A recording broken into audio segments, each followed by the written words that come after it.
This is Trend Following Radio, where great thinking comes alive. Nobel Prize winners, legendary traders, best-selling authors, and the pros that know what drive us irrational human beings. I am your host, MICHAEL COVEL. Not filtered, raw, honest. That's my passion.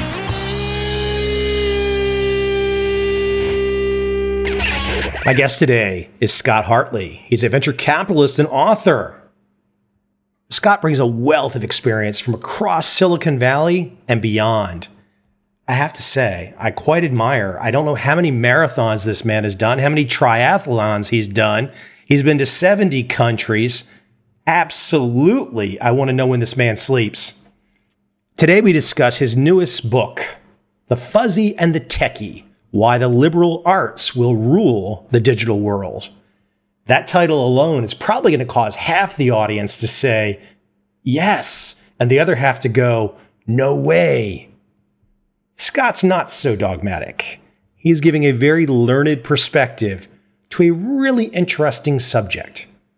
Because for those of us out there that don't code, or at least code just a little bit, we've been often positioned, and I'm kind of one of them, that we're the outsiders.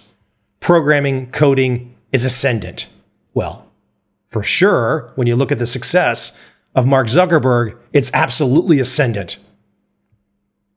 Scott opens up this topic, the comparison of the liberal arts perspective versus the tech perspective. It's worth our consideration. I hope you enjoy this conversation today with Scott Hartley.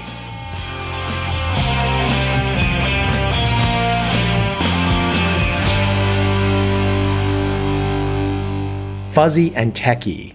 That's so terrible that I never would have known that with my liberal arts degree, somebody was calling me a fuzzy. That sounds so weak and so just desperately behind the eight ball or something. So there's the term comes from, and this is sort of one of these sort of questions of urban legend. It's used in two different locations. So one is the Air Force Academy uses this jargon to refer to science and engineering, and then also to people who study quote unquote liberal arts. At Stanford, it's also used, and I don't know which one used it first. So it's sort of a battle of whether the Air Force Academy or Stanford. Did it come out of the military? Did it come out of sort of Silicon Valley? But fuzzies refer to, at least on campus at Stanford, as people who've studied sort of the arts, the humanities, or the social sciences. And techies are really those, it's more self-explanatory, but those who have studied sort of the engineering or hard sciences or computer sciences. And so there's this sort of jocular nature on campus where people will say, hey, are you taking any techie classes this quarter? Are you taking any fuzzy classes? Are you more of a fuzzy? Are you more of a techie? And really these terms date back to the 1970s on campus, sort of before my days there. It's meant sort of as this lighthearted moniker, to sort of summarize sort of your leaning on campus. I sort of commandeered the terms to frame, what I think is kind of this bubbling concern in the valley of, where should we be spending our time? Is it all techie? Is it, is the fuzzy kind of lost its value? And really the book is about sort of that duality and the fact that it shouldn't be an either or. It's really more of the and. So it's really important that we have both of these things together. Well, let me unpack this with an aha moment for people out there. So I'm looking at some names that I've pulled from your work. Ben Silberman, Pinterest, political science at Yale. Peter Thiel. So, I didn't know Ben's name, but Peter Thiel, philosophy and law. Jack Ma, Alibaba. Great documentary I've seen on him. English major. So here you have like three just massive names in the tech space. And these guys were not raised, I'm not saying they don't have these skills, that they've not acquired skills that obviously help them with their respective companies. But those are not the degrees that you expect to hear. Political science, philosophy, English major. I mean, these are like top 10 movers and shakers, top 20 or so in the world. And I think that's fascinating. Yeah, and so that's sort of the kind of underlying observation that I had. So over the past number of years, I've been sitting on Sand Hill Road, which is the main street in Palo Alto, where venture capitalists. It's kind of the Wall Street, if you will, of venture capital. The role in venture capital is to sit and meet with entrepreneurs and to sort of evaluate where you think the world is moving, and then make investments around those decisions. And so a number of the people that we were meeting with and talking to, and a number of the more exceptional founders that we were meeting with, were really coming out of walks of life more than just computer science, more than just electrical engineering.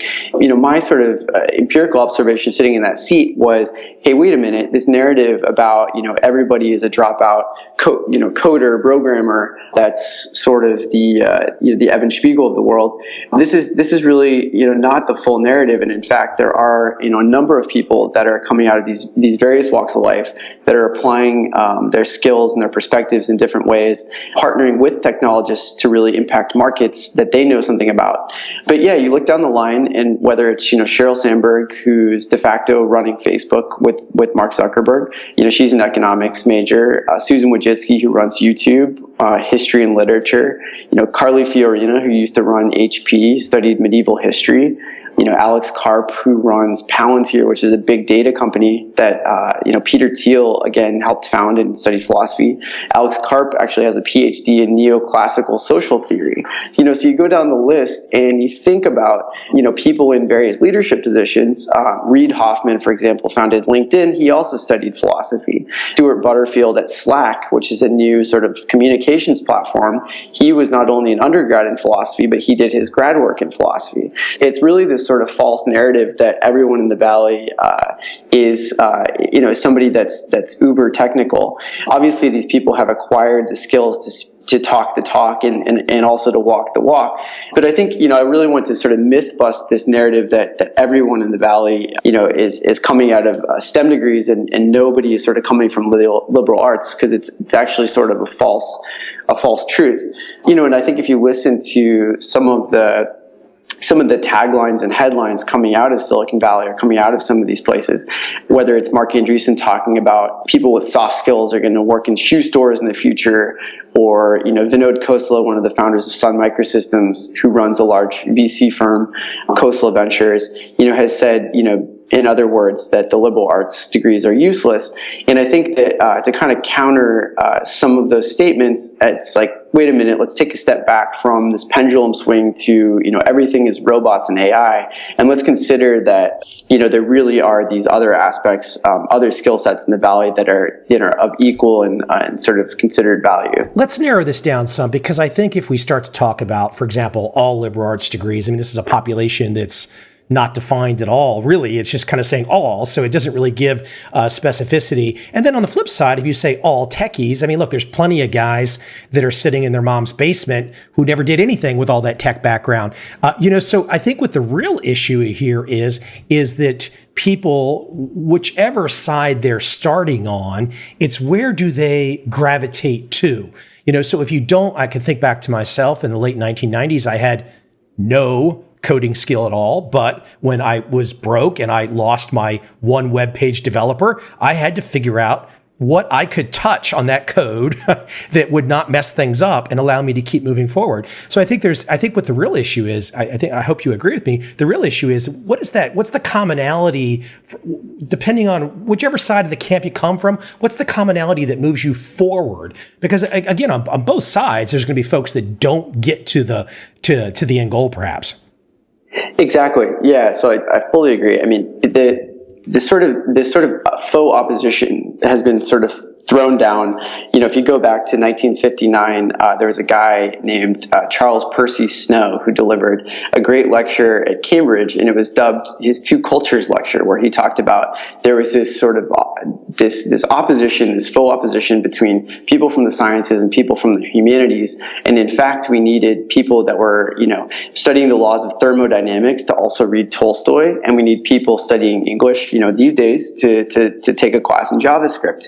I think that whether you're a Joyce scholar, learning JavaScript, or vice versa. It's really, as you said, it's really important to sort of build the technical literacy of tomorrow, and then at the same time, I think not lose sight of the value of some of these timeless aspects of education. So, if you look at what the liberal arts are historically, I think they've been sort of brutally, they've become the whipping boy in popular media of something that is soft or something that is sort of non-vocationally applicable. And really kind of where they come from are, the sense of broad education that's non-vocationally focused, that's more about sort of small class sizes, tugging on the mind, challenging assumptions. Group hugs, right? I mean, Group hugs. Yes.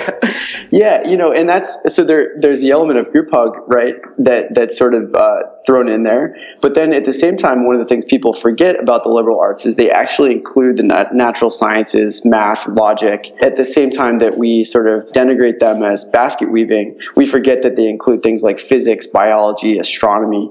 They also include art, philosophy, and literature. But to say that sort of they're this uniformly fuzzy thing versus a uniformly techie thing is sort of a false narrative. The numbers of psychology pros that I've had on this show, the names that everyone knows, when you look through their writings, you look through their papers, it's statistics 101 and up to, whoever knows what level. But there's a severe mathematical understanding in these days. Let me go back to the issue though of I haven't really addressed it yet, but the idea that these tools, these various tools that we use in the tech field today, there's been a certain democracy has unfolded in the use of these tools.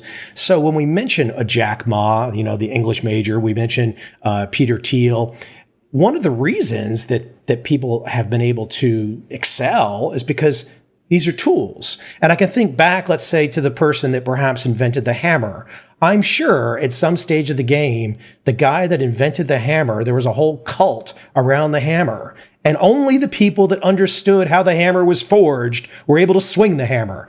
But today, anyone can swing the hammer. Am I completely off base in that thinking? I think what's happened, having observed like many of these things unfold over the past 20 odd years. I think in the 90s, for example, we had sort of the laying down of the infrastructure of this technology revolution. So we had the people involved in Silicon Valley, the people building these tools were really the people at the forefront of kind of pioneering some of the infrastructure.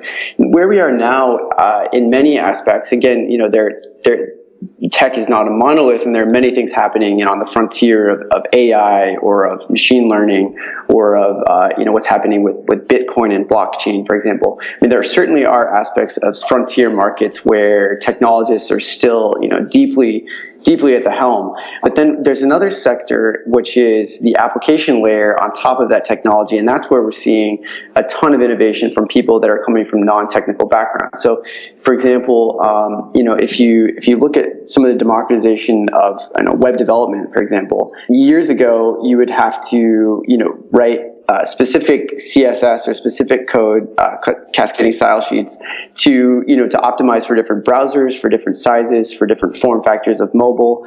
Today, there are tools, for example, Twitter Bootstrap, which is basically a framework for developers to literally copy and paste, where suddenly, all of that sort of specialization has gone away.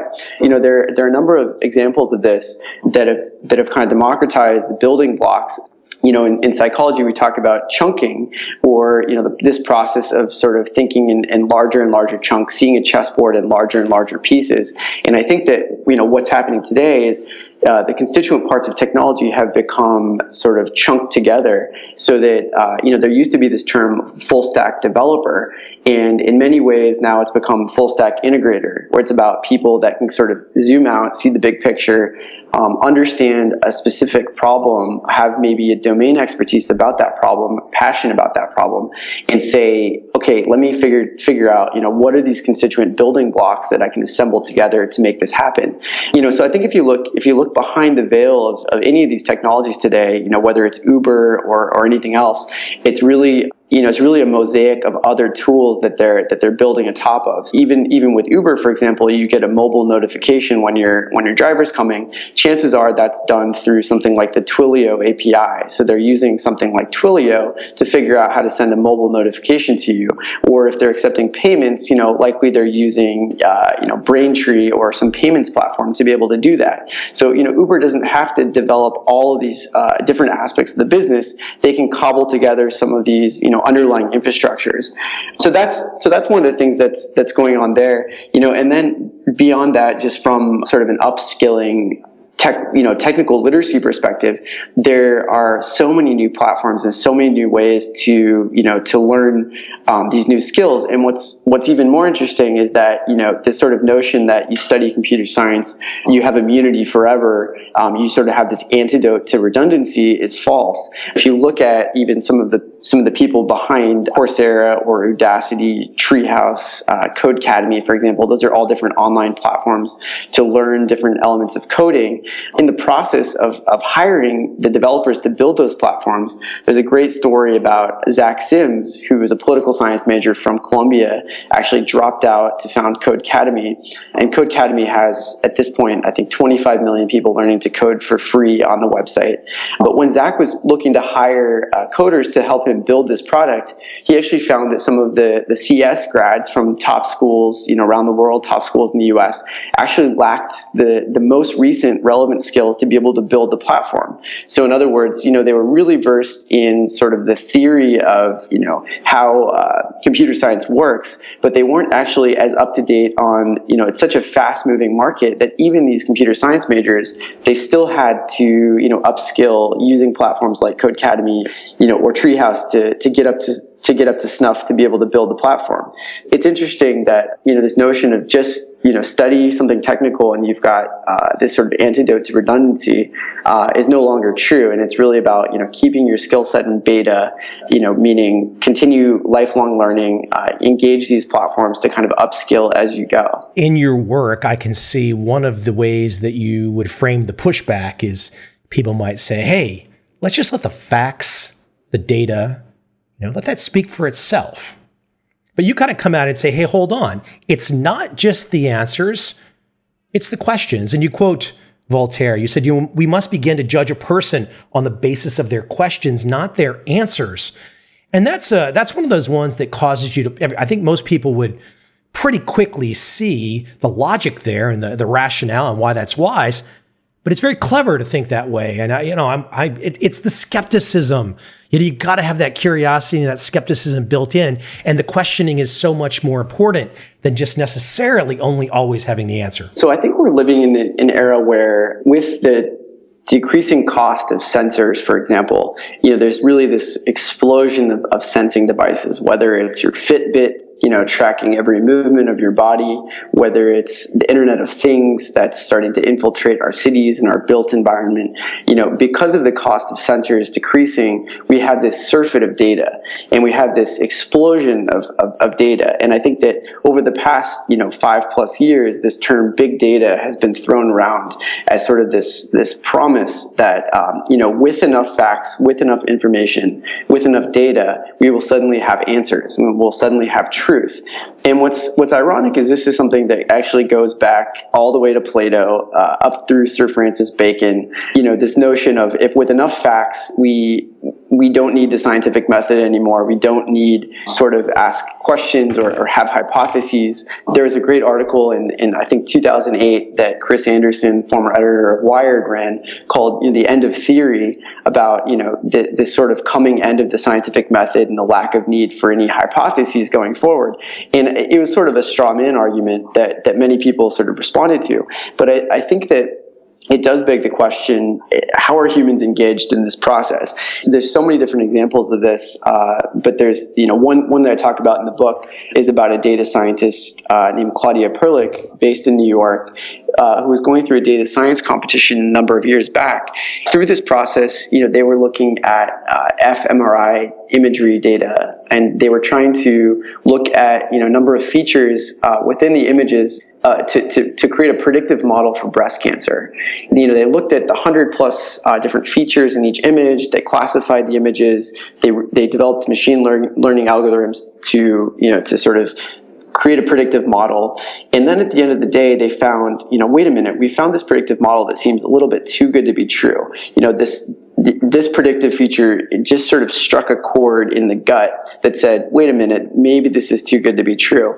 And upon sort of further analysis of the data sets, they actually found that the data had included patient ID numbers, and the patient ID numbers actually came from both a treatment facility and a screening facility. So obviously in the treatment facility, the occurrence of breast cancer was much higher because those people were being treated for breast cancer already. So there was a flaw in the data acquisition and in the framing of the data that really took a human insight to say, wait a minute, this is something that just doesn't add up.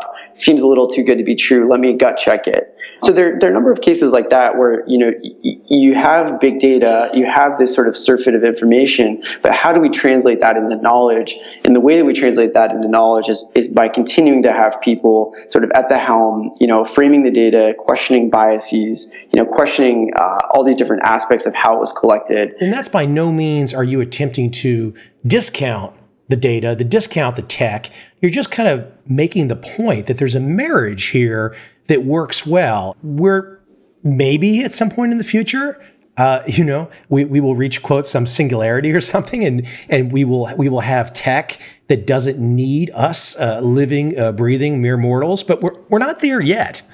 We're on the path to, creating better and better versions of machine learning, and sort of as you cobble together some of these various tools, whether it's, decision trees and neural nets and machine learning, they kind of all sum up into what we call, artificial intelligence. But really we've got a long way to go.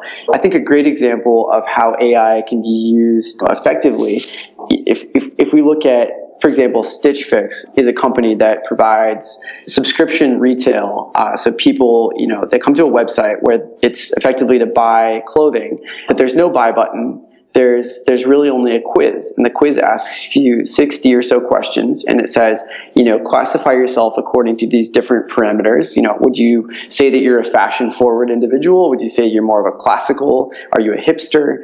How do you self-identify? Go through these images, maybe connect your Pinterest account through the API and show us what you've liked on Pinterest, and then Stitch Fix will basically figure out what it is that you seem to like, and we'll send you a box of clothing of 5 items. And then we'll see kind of what you take and what you give back. And then over time, we'll effectively build that model closer and closer to your preference set. And it's very much like the Netflix algorithm, except for fashion. What's really interesting about Stitch Fix, though, is it's founded by both a fuzzy and a techie. So Katrina Lake, who founded the company, she's an economist, went to business school and really understood the fashion world. She said, I think that there's a gap here where we can provide a Netflix-like solution, go from House of Cards to House of Closets, and sort of make this foray into providing algorithmic fashion. So what she did is she got together with the preeminent guy in algorithms and machine learning, a guy named Eric Colson, who literally helped build the Netflix algorithm.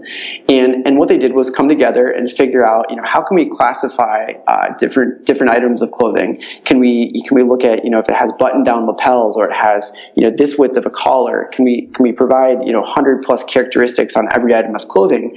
And then can we back out what people are responding to, what defines fashion forward versus hipster, and can we start predicting fashion? And what they found is there's still this major human component. So as much as they have is that why the Zara guy is so rich? Say that one more time. The Zara guy is so, he owns fashion now. Yeah, well, what's interesting is, he owns this fast fashion category, and Zara is so prominent in that category because they've been able to some degree, predictive demand before before it hits the market, and they've been able to have faster production times to be able to turn around clothing for different markets more quickly, and really know kind of what's going to stick in Latin America versus in Europe versus in North America. Stitch Fix is doing this on a whole nother level, because they've basically got down to the item of clothing, down to the 150 parameters of that item of clothing that have that resonates with certain people. But just to finish the thought, one of the most interesting things about Stitch Fix is they have what they call their M algorithm and their H algorithm, and that refers to machine and to human. And so, while they have 60 data scientists, building some of this machine learning, they also have 4,000 plus stylists who actually are the last mile delivery of figuring out, what is that particular item, out of the machine learning may surface 10 potential items to give you, but then that last mile of figuring out which are the final 5 that I actually put in the box and send to you. Those are based on so many different things about our relationship, about, maybe your geography, my perception of, fashion forward in a certain part of the country may mean something different than in Brooklyn, New York. So all those sort of small nuances that come together that make this sort of last mile human delivery. And so really what you see is a company that's heavily using machine learning and AI, but has not sort of overlooked the human component, and it's really just proving to be a winning combination. So let me give a little pushback there. That seems like a fantastic story of combining the tech, the fuzzy, something that clearly demand is showing up, and people like this. I mean, people also like malls around the world. I think the malls get bigger and bigger and more extravagant. So there's different demands for different groups of people, different cohorts, different populations. But I keep seeing these headlines when it comes to AI and the talk of algos.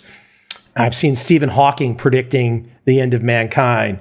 Most recently, I've seen one of the most successful tech guys ever, basically just coming down really hard on AI and automation. That'd be Bill Gates. How do you feel about Bill Gates' most recent comments? It seems, I'm wondering if behind the scenes there's a deeper story that he has and it's not getting translated, because otherwise, it kind of leaves me thinking like, hey, hold on. The guy that helped automate all of us on spreadsheets and word processing, et cetera, the guy that eliminated a zillion jobs, but also created a zillion jobs, seems to want to draw a line now and say we've gone too far. This is definitely the question of our age, the question of our era, and it's certainly not something to take lightly. That the threat of technological automation is real, and there certainly are elements of this that are very, very true.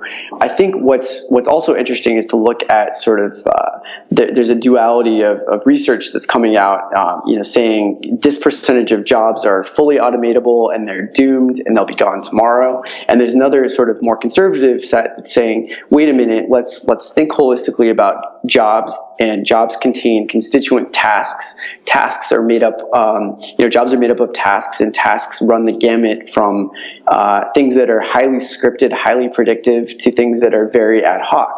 And so if we look at sort of the first step of automation, which is technological capability, are we getting close to technologically be capable of doing some of these things? Absolutely. There's a whole secondary question of norms and regulation and law and sort of, capital stock turnover. If we're talking about vehicles, is this going to take 5 years? Is this going to take 10 years, 20 years? So those are other considerations to take into the question. One thing, 2 studies to look at that are interesting. One is a study from Oxford University a few years back by 2 guys by the name of Frey and Osborne. And they really said that 47% of U.S. jobs, for example, were at high risk of machine automation. That sort of, rung the bells of a number of people, and they said, hold on, wait a minute, this seems like a really high number. Is this true? If it is, we're doomed. If not, let's look at, other ways to kind of skin the cat. There are other studies. So this past summer, McKinsey Global Institute came out with a study that basically looked at the same type of jobs. They looked at 800 different types of jobs, and they broke them down into all of their constituent tasks. And they said, along this gamut of very human to things that are scripted and are can be done very algorithmically. Where is the breakdown? And they said actually 5% of jobs are fully automatable at this point in time. So, there's a technological capability to fully automate 5% of jobs. But more interestingly, and that's nothing to overlook. If that were added to the unemployment numbers, obviously that would be devastating for huge numbers of people, and we would have real social ramifications and considerations. It might not be permanent. I mean, I like to think that there is some flexibility in the human condition here. We would adjust. Yeah, so I tend to agree with you. What's really interesting about the McKinsey study is they also looked at, for 60% of jobs, they said 30% of the tasks within those jobs would be things that could be potentially, automatable over time. What's really interesting in that sense is it's less, artificial intelligence, and it's more intelligence augmentation. So if you take AI and you flip it to IA, think about, what does this mean for you if suddenly all of the rote aspects of your job, whether it's data acquisition or it's sorting information, these are things that you spend 10, 20, 30% of your day on. If suddenly these were impacted, it would actually lift a number of things out of your life that are less than things you want to be spending your time on, and really you could then sort of allocate your time to the more human tasks that may or may not be more enjoyable to you. Kind of flipping this narrative around of AI is taking over everything to really it's becoming intelligence augmentation. It's more of a driver assist at the desktop, so if you will. So you think about if we zoom into self-driving cars, really. The term self-driving car is a bit of a stretch. At this point, we're at kind of level 4 automation where there are certain times of day, certain driving conditions where we could have more autonomous functionality in the vehicle. But really, if you talk to somebody like Daniela Roos at MIT, she runs their AI department.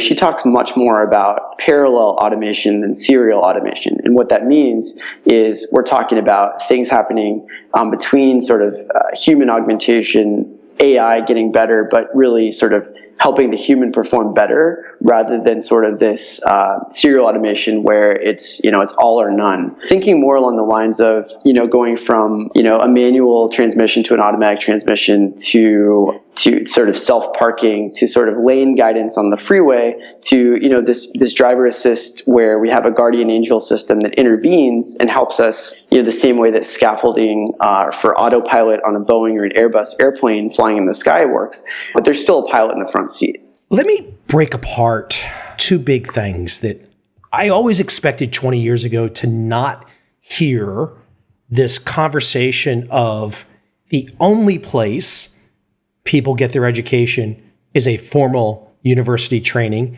and secondarily, the word job. I sometimes, at this stage of my entrepreneurial life, I hear the word job and I see people wedded to this word, and I feel like it's kind of like giving yourself over to something. And here's where I'm going with this. So look, we've got this narrative. We were talking about America and Western countries, even Asia too. But you're born, you go to school, you memorize like crazy. You ace the tests. You get into the best schools. And I know you were good at this. I know you were good at this. You get into the best schools, you get the best grades. And all along that journey, there's a promise. And the promise is not, hey, there's going to be all this great opportunity out there for you. And I'm generalizing a little here. There's going to be all this great opportunity out there for you that you can reach into and go your direction and take your chance and be an entrepreneur. No. Most of the narrative is still, when you go along this path of memorization and you go through the formal schooling, there will be at the end of the rainbow, at the pot of gold will be the quote job.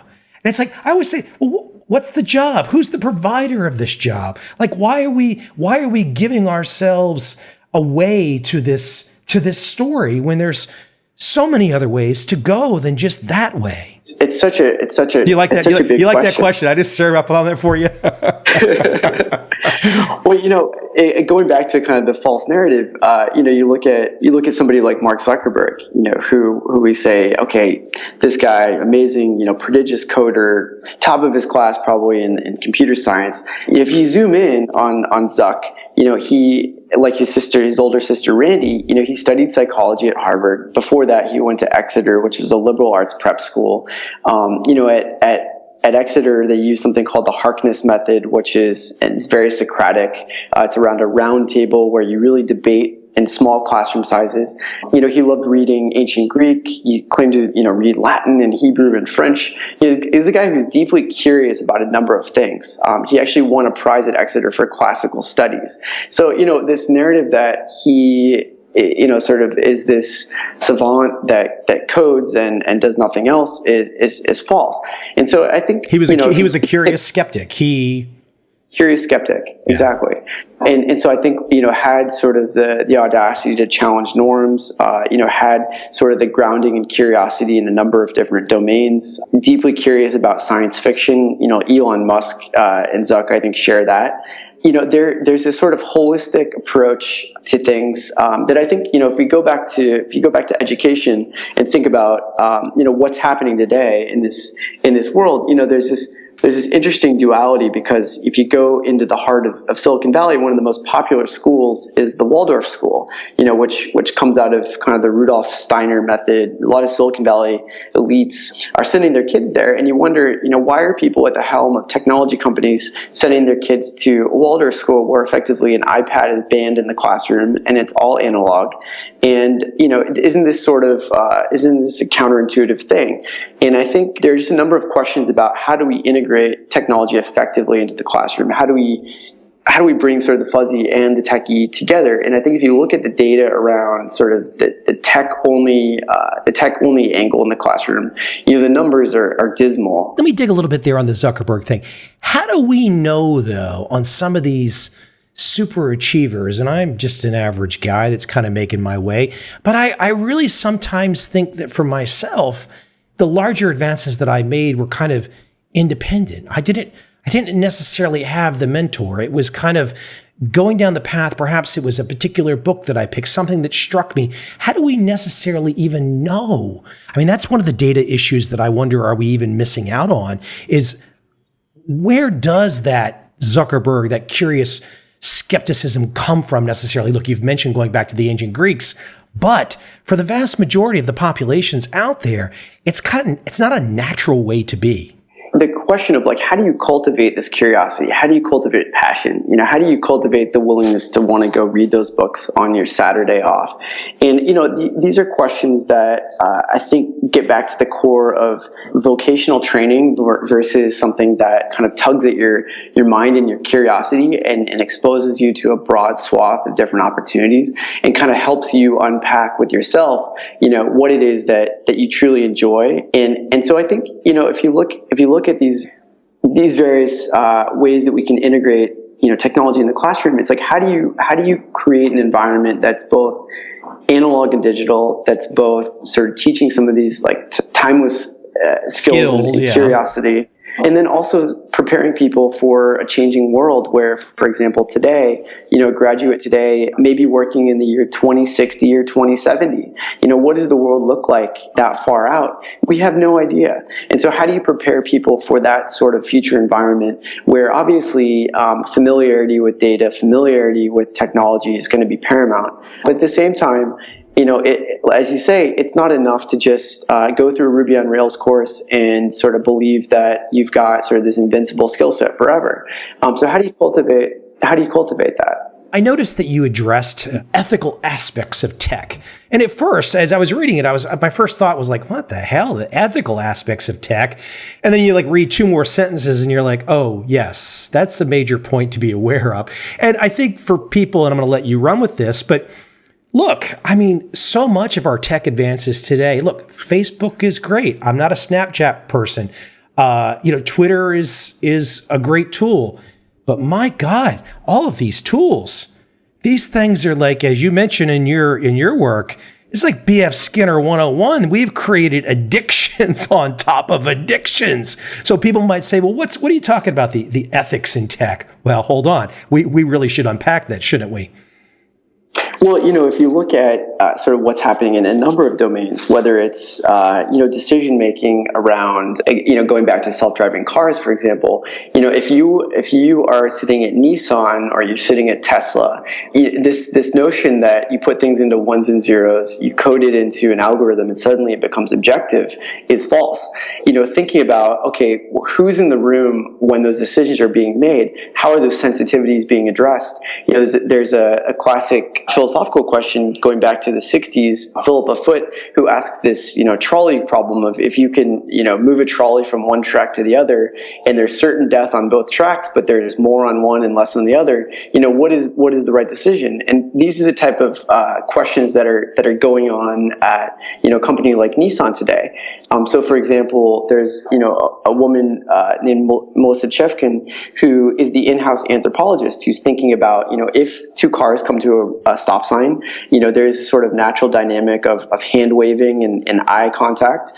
How are those two cars, if they're automated, how are they going to navigate that intersection? There's really kind of a human anthropological moment there. If you look kind of behind the veil of a lot of these technologies, there are a lot of other, cooks in the kitchen, if you will. Going back to, Donald Norman, who really is sort of responsible for, coining the term user experience. He wrote a book called Design of Everyday Things. This sort of notion of kind of bringing together human and machine, kind of human-computer interaction. This is something that's just become more and more to the forefront today. And so like you mentioned, when you've got a number of companies in Silicon Valley basically creating technologies that percolate out to billions of users, how are we managing kind of the time well spent?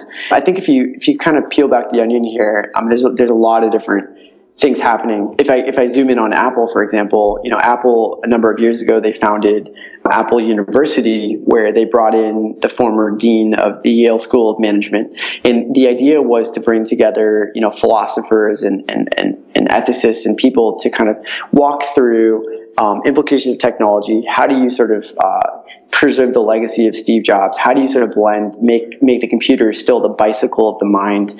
How do you sort of retain this human flourishing component in this age of technological sort of push?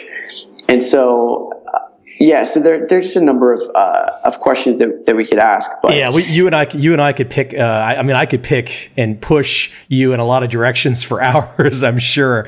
You brought up that intersection point, which it made me think of something. So you have two self-driving cars entering the intersection, and okay, we know how that would be handled if there was two people at the helm of the cars. So it's interesting. We have this innovation that creates a problem that was actually already solved by humans.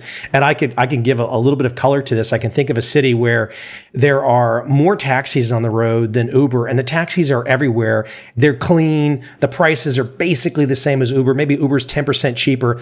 And I know a lot of people that will actually stand around and wait 10 or 15 minutes for the Uber because they don't want to take the taxi that's 1 meter from them. It's really, it's kind of like this thing of like, hold on, if we go too far here, we can forget how to think. And I think thinking is a big issue here.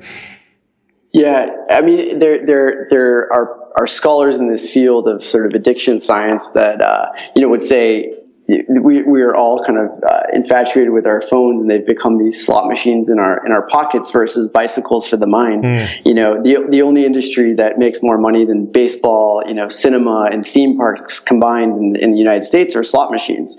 And you look at sort of the going back to your point, B.F. Skinner in the 1950s thinking about variable reward structures, and if you can sort of modulate the amounts and the frequency of rewards, suddenly you can get people coming back for more and more and more. Forever. And I think forever. Yeah. And if you look at small design tweaks, for example, in Twitter, you go to Twitter and there's a 3-second pause where you say, wait a minute, do I have any notifications? Did I get any retweets? Did I get any likes? You don't think that that's actually due to your internet speed. That's actually a design tweak that Twitter is baked in to make you wait for that couple seconds. My gosh, before... and all these couple seconds adding up, the opportunity costs over the course of a lifetime are massive.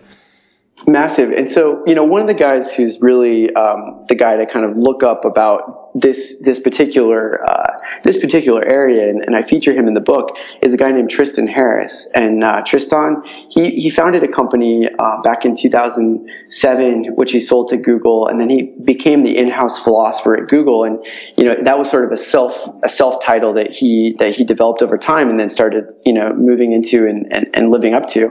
But he was bringing Buddhist philosophers like Thich Nhat Hanh to campus. He was considering sort of the implications of a few predominantly white, predominantly male product managers in Silicon Valley basically determining the time use of billions of people around the world, and sort of what are the ethical questions around that. Should there be, for example, we have LEED certified buildings, or we have the Food and Drug Administration putting labels of calories on devices. You can walk into a Starbucks and you can pay for a 400 calorie frappuccino, but you also see right there that there's an 80 calorie coffee. So how do we bake these nudges, or these kind of into the choice architecture of how we spend our time with technology?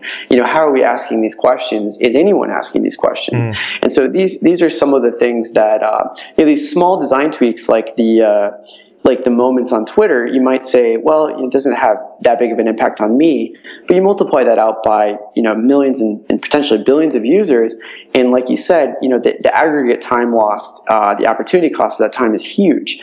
So one example of where this actually kind of, at least for me in New York, this really hits home, is a study that two guys came up with a few years back, where they looked at 13 million data points, a guy named Giovanni Paci at Columbia and Kareem Hagag, I believe, at Chicago. And they basically looked at tipping. And when the New York City taxi cabs changed the tipping structure, where the default tip rates went from 10, 15, and 20% to 15, 20, and 25%, the actual impact for taxi drivers was $6,000 a year per driver. So you think of this small design tweak, and the small design tweak had this massive impact both for drivers and for passengers. You multiply that out across our devices, across our technology, and you consider some of these questions. And these are really the questions of our day. To say that we only need technologists is false. To say, we really need people in the room that are versed in considering, some of these ethical and moral questions, people that are versed in sort of the anthropological and sociology issues of the day.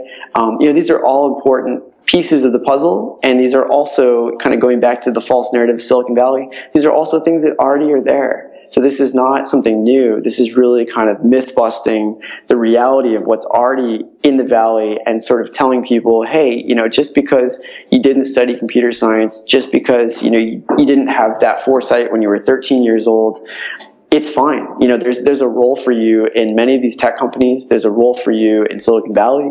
And more than that, we need that sort of contribution to these new tools to be able to apply them in useful ways. And by the way, I will let people go read more on this, but as you just mentioned Silicon Valley, and my audience is global, you definitely don't think that Silicon Valley per se is a geographic issue. It's more of a demographic issue going forward, isn't it?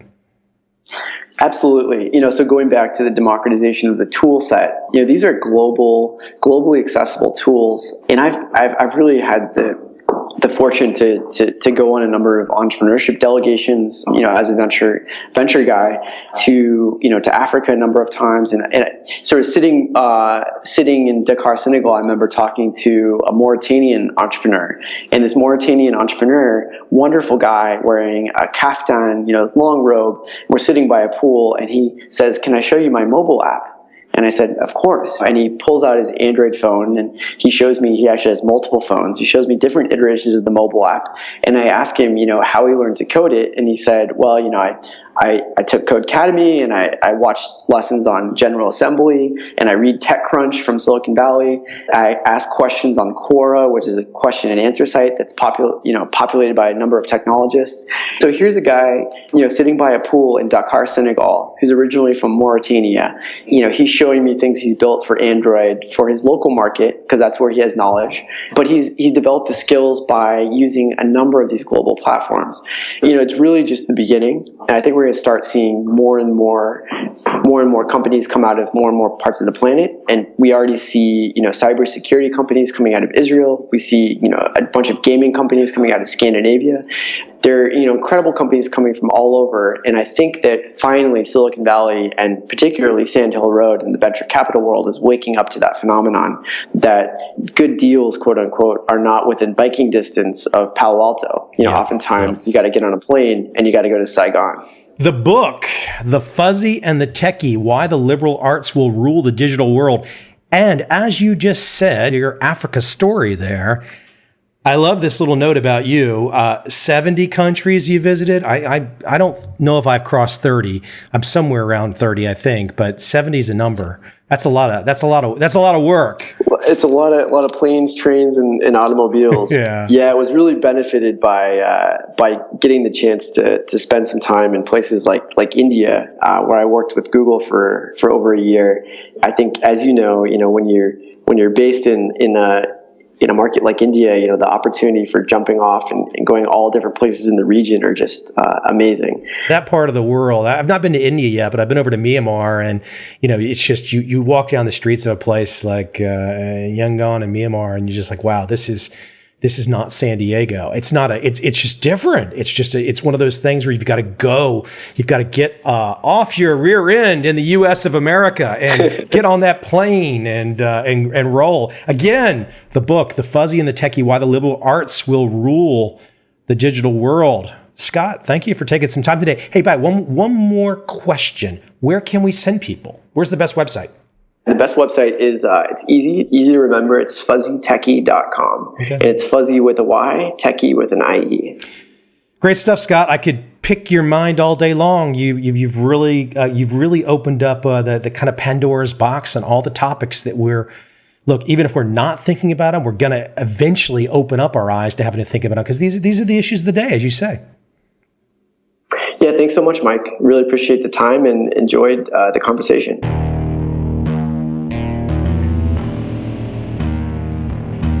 I see a time when those awake will understand how to make money in up, down, and surprise markets. Whether new trader or experienced, college student or financial advisor, protecting against a crash or just trying to make a lot of money, trend following offers everyone an answer in uncertain times. To get started immediately, send me an email, michael@covel.com. I will send you the right trend following steps to take along with my free video. But if you want to buy and hold, trust the government and trust Wall Street, this is absolutely not for you.